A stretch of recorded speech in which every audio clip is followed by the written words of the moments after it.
Okay, so I have chosen my material here, and now what I need, you see, double click into an injection location. It's very simple. As a part designer, I'm not, let's say, an analyst. I'm just trying to understand if it's fillable. So I can just click on a point, add the location, and that's it. I've chosen the material, I have done with the gate, I've created a mesh, and now I can just run the flow analysis, the filling analysis. So I'm showing you this because it's very simple and it's very fast. Why is this this approach? Because basically it's again for the part designer that wants just to understand if the part is good or not, if their design are good or not. So if the thickness is good, where are the portion, let's say, more critical, which are the problems, for example, also weld lines or the air traps and so on. And of course I would like to evaluate this material or to evaluate another material or another gate location. So let's wait to finish the analysis, and of course in the meanwhile also you can just browse the results in the meanwhile of the calculation. So it's another capability is very important. For example, pressure at the end of the fill, the average temperature, and so on.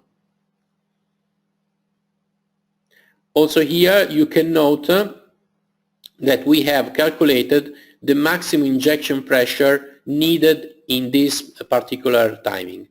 So also this is very interesting to see.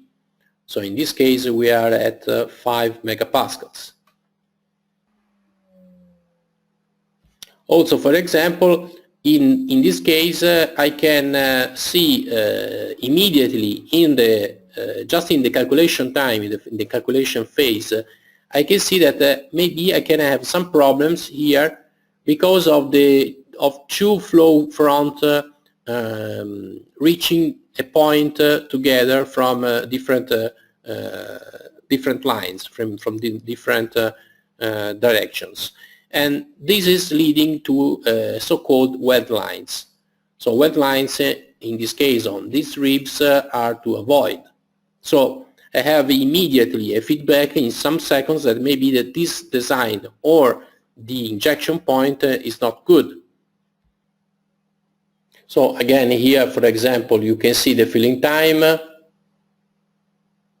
is not completely filled. Let me check. Okay. The pressure at the end of the filling. So immediately you can see also which is the pressure that you can that can arise inside, the temperatures, and so on. The bulk temperatures also it's called bulk because it's averaged. Of course there is an idea of cooling times, there is an idea of shrinkage, but in this case we are just seeing the filling, so it's limited. Let's change to another configuration. Now I would like to show you with a different configuration. Maybe in this case I'm trying to understand if I can reduce the thickness. You can see the thickness is different and there are some ribs here. And again I can reduce the calculation. Now I'm just showing you the results. And you can see that there is a short shot. So you can immediately evaluate that with this kind of thickness is not good.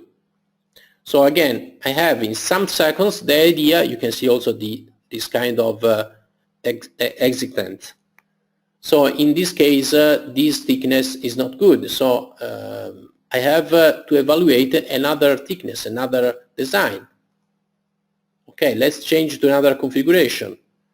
Now, with this kind of thickness, I can see that my design is going to work. Of course, as I told you, I can see, for example, problems. Here are weld lines. What are weld lines? Again, here, if you see the animation, it's quite understandable, quite intuitive. There are two flow front, one from this point and the other from this point, that are facing together and are producing a weld line. So the final effect is to have some sort of defect, visual and of course in the material in those points. And I can see exactly where are they forming. Okay? So I want to reduce it. So also here you can see some weld lines here in the plastic part. So of course I can have a feedback immediately and I can recover. I can change the thickness, the configuration, the material, the gate location and so on. Also I can see the air traps. So from a point of view, I know, or I can let know the mold maker that here he needs ventilation for the mold and so on. Again, the pressure at the end of the filling, for example, here I can see that the pressure is needed is 43 megapascals, so it's fine if I have a mold, a machine with 50 megapascals maximum or more. Okay, so now let's change to another configuration. In this case, the gate location is here. Okay, so what about the results? Again, I can animate the results, and now I can see that with this kind of gate location, it's much more better than the previous one from weld lines point of view. So you can see again the weld lines are really reduced in this area and this area. Of course, there are some other remaining, but in this case, I have much more, let's say, confidence in the good results. Of course, I can see also the velocity vectors that are showing where are the flow is coming. Okay, so I can evaluate which are the most, let's say, critical problems, most critical points, and so on. Okay, so this is another visualization. Let's come back now to the PowerPoint. So what we have seen that this important step is product design validation. I'm a designer and I can evaluate quickly, for example, weld lines, short shot, sink marks, I will show you later, air traps, and then we will see other problems as well. So this is the plastic standard is the perfect package for the designer. Okay. Let's switch to Plastics Professional now. Plastic Professional is far more interesting because basically it's the same interface. The setup is not so different and difficult to do, but we have far more advanced information. For example, gate freezing, or we can adjust the packing and so on. Let's see in action.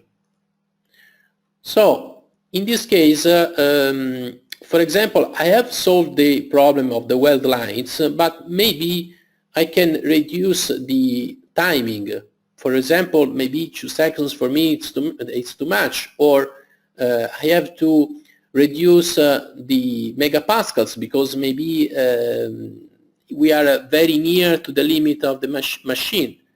Or from temperature point of view, maybe you can see here that we have very different temperatures, and I would like to make them more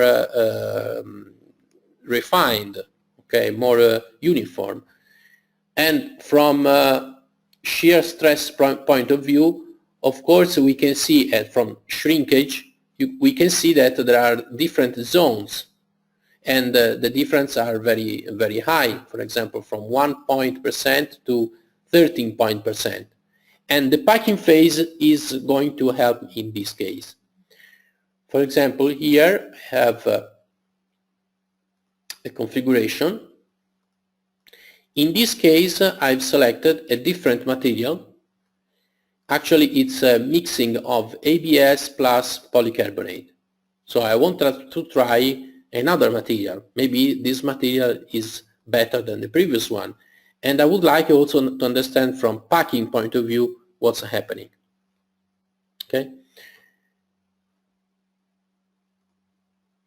Okay. So let me check again the flow results. First of all, the flow results are very similar to the previous material and the previous configuration. So I have the idea that this material is going to work. Maybe there are some weld lines. I can reduce it with the packing and so on. The pressure is a little bit reduced, so I'm happy with this material. Let's see from temperature point of view. I have some areas to adjust, so we will see with the packing. And from the shear stress point of view, basically the same area are enhanced. I've said that you can also see the sink marks. The sink marks are the most, let's say, critical portion where the material is very thick from one part, from one side, and it's like sucking the material from the other. So in this case, the plastics software is capable of showing you where can be some problems about sink marks, okay? And those problems are similar to, let's say, weld lines. So in the final plastic part, you will see graphic problem, aesthetic problem, but also from material point of view, from, let's say, mechanical point of view. Let's switch to packing. So now I'm in the packing phase. We will see later the setup of the packing phase. Here you can see that the pressure at the end of the packing now it's reduced because of the packing. Packing is enhancing the material composition inside the mold, and it's reducing the final megapascal remaining inside the mold. That also can produce the warpage at the end. Also, I can see the temperature has slightly decreased. Let's see the shear stress. The shear stress is really decreased a lot. So I can imagine that I have reduced a lot of problems for the cavity. And also I can show again the volumetric shrinkage. So the final shrinkage of the mold part of the cavity. In this case, I've reduced from 13 percentage to 3 points. So it's a good result because the packing is helping me to reduce the final shrinkage and the warpage problems. Of course, I can see also the residual stress at post-filling. Those stress are used by the software to calculate the warpage. Okay, but there is another point very interesting in packing phase, is the so-called XY plot. Let me show you